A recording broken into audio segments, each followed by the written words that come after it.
nosotros habíamos hablado de traer a quien nos ayudara, es costumbre nuestra, traer a quien nos ayude a aplatanarnos el tema, los distintos temas, sí. El tema salud, el tema migración, el tema economía, esta vez en el tema impositivo, esta vez en el tema economía nos vamos a detener en el renglón precio de los combustibles.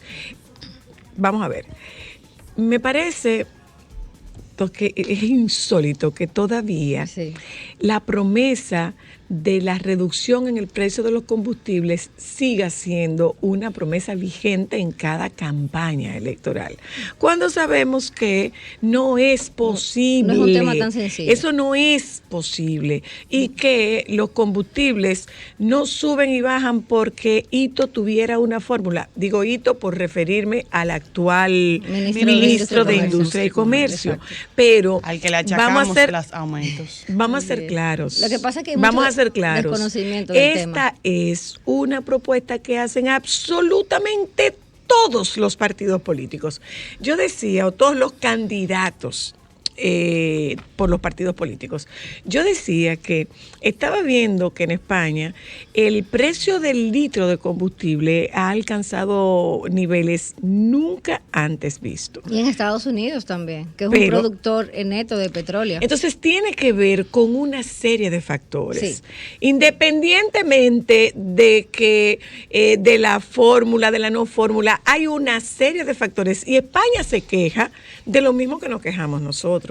De el alto costo, el alto pago de impuestos que se hace por los combustibles. Sí. Entonces, trajimos a Marilis para que nos cuente como coordinadora de la sección de economía del periódico El Listín Diario, que nos cuentes. Periódico Hoy. Del periódico Hoy, perdóname, Amarilis.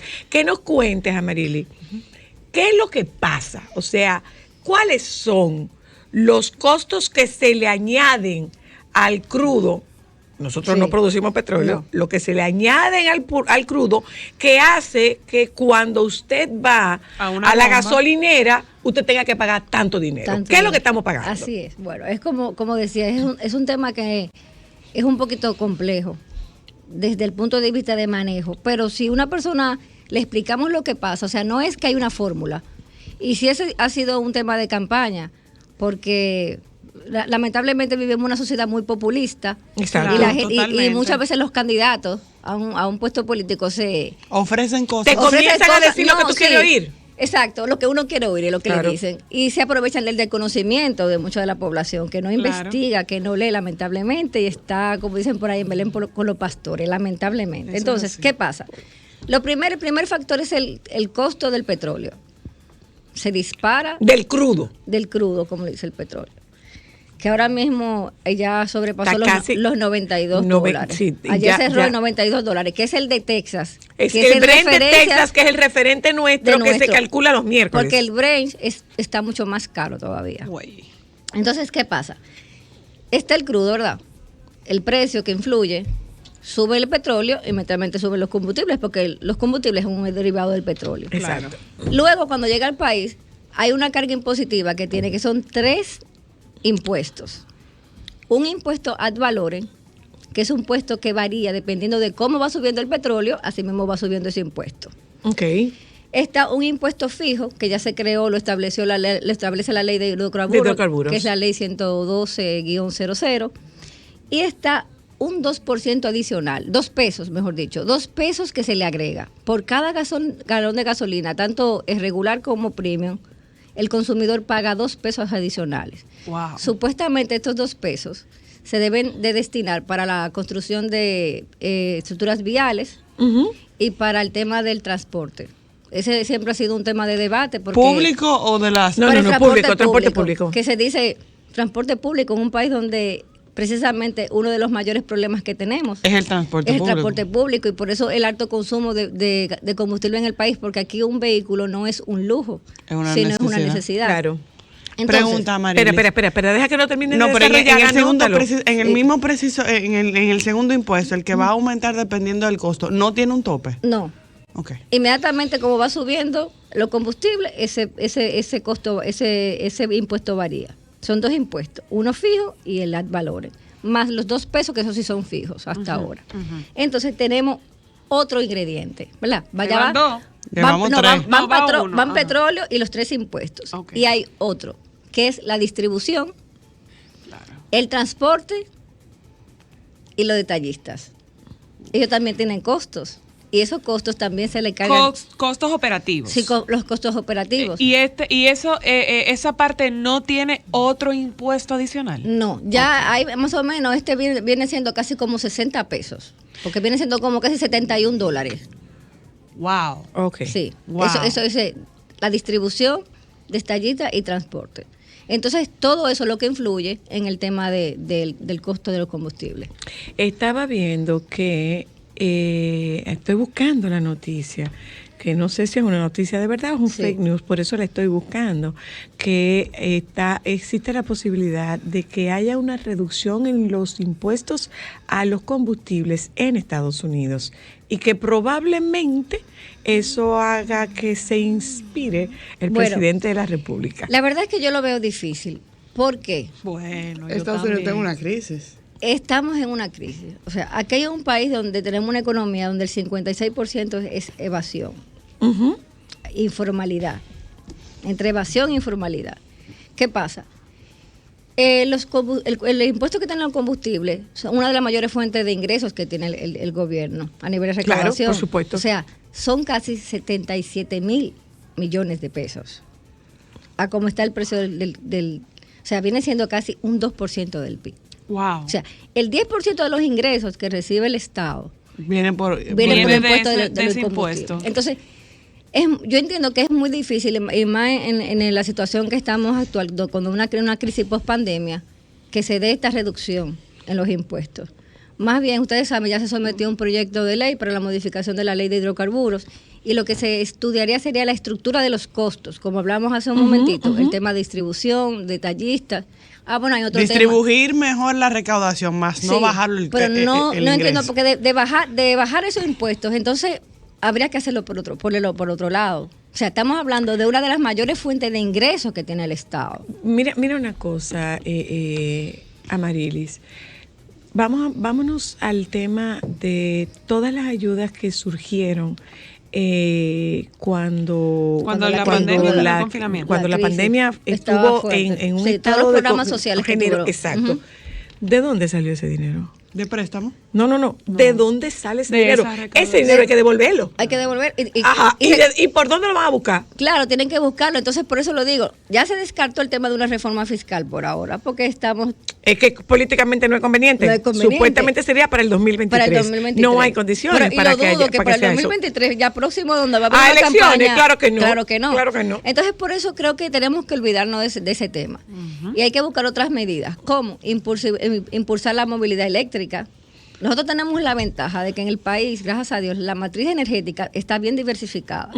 Y ya no depende tanto de los combustibles fósiles, sino que tenemos ahora mucha energía solar, mucha energía eólica. Bueno, incluso hoy mismo se firmó la concesión de un parque que va a aportar... ¿Otro más? ¿Eólico? Sí. ¿Dónde? Que va a aportar Baní. ¿De Jejaina también? No, se llama en Baní. Es solar. Es solar. Es solar, ok. Sí, solar. Okay. Entonces, apostar un poco más a la movilidad eléctrica.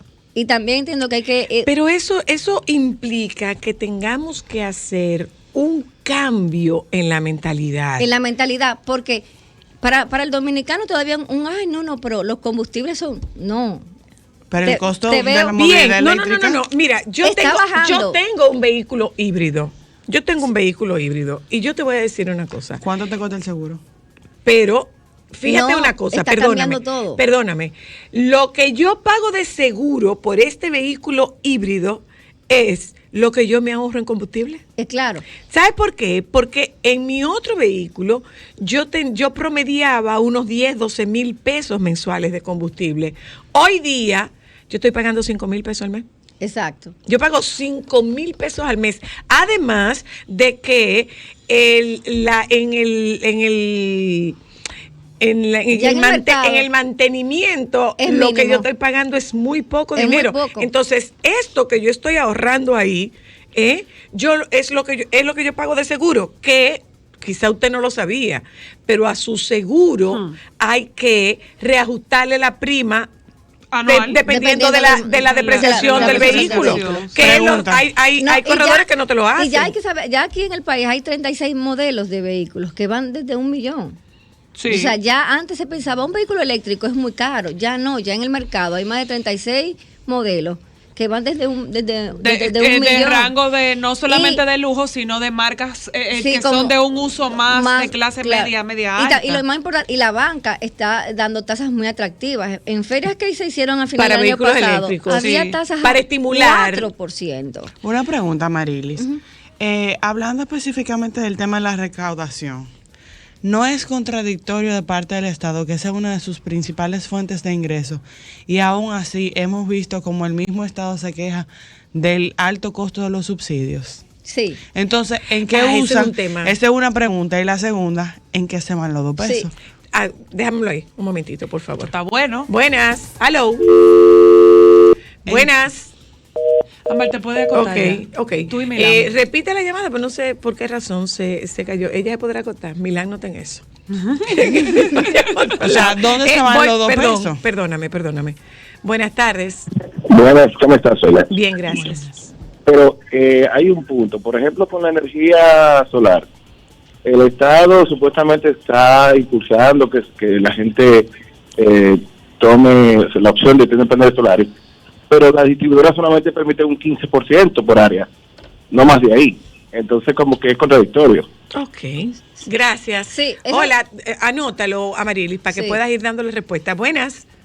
Buenas, solo un aporte con el tema del seguro, porque es más caro el seguro en vehículos híbridos o eléctricos. Sí.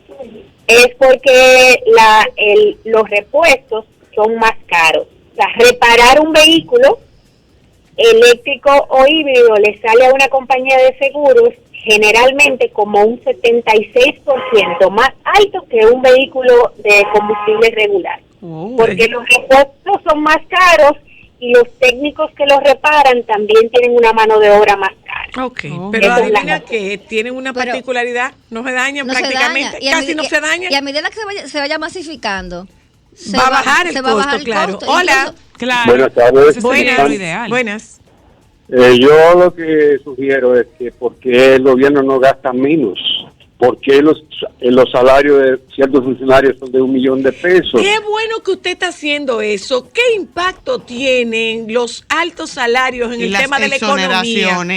Vamos a ver qué buena pregunta esa que usted está haciendo. Desde la perspectiva económica, ¿cuál es el impacto del salario en nuestro presupuesto? Perdóname. Hola, hello.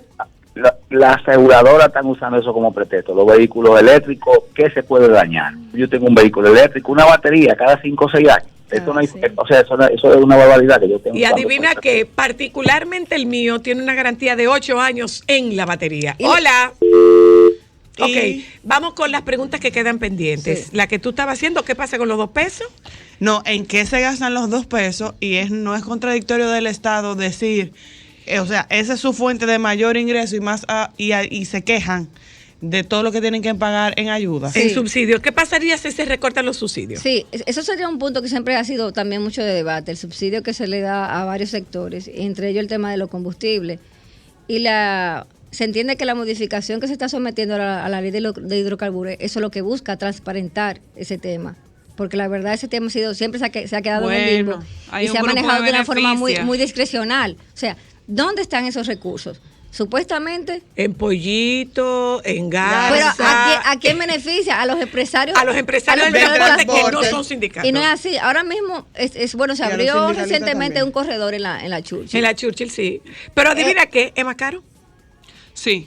Porque tienes el mismo costo por el recorrido. O sea, tú coges este autobús, tú lo tomas en la Independencia.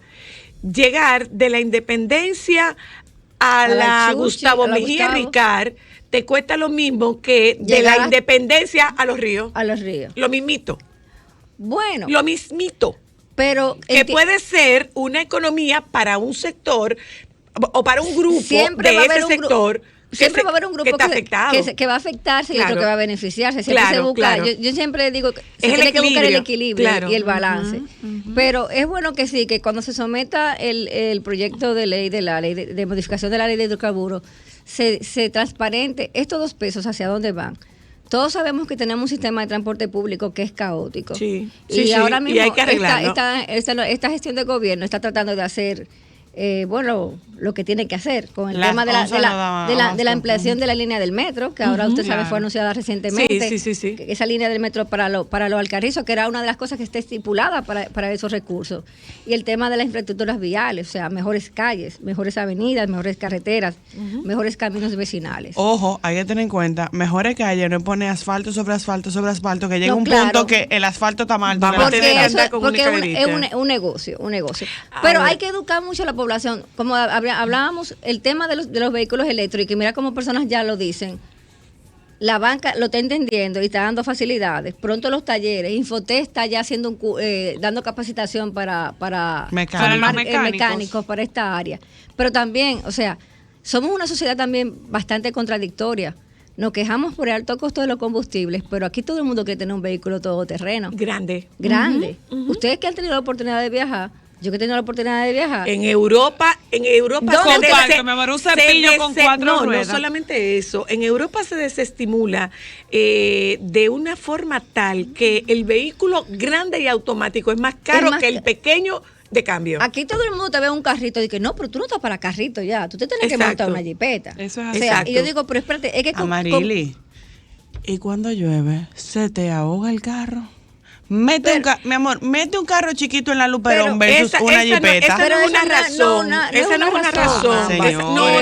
No. Esa no es una razón. Aquí, lamentablemente, es un tema de fronteo. Un tema de cultura. De que el progreso viene con un vehículo más grande, más grande. Tiene un factor. Yo tenía una pregunta, perdona, que quedaba la pregunta, Marily, de, ¿tú sabes cuál es la mejor parte? Que digo, yo sola.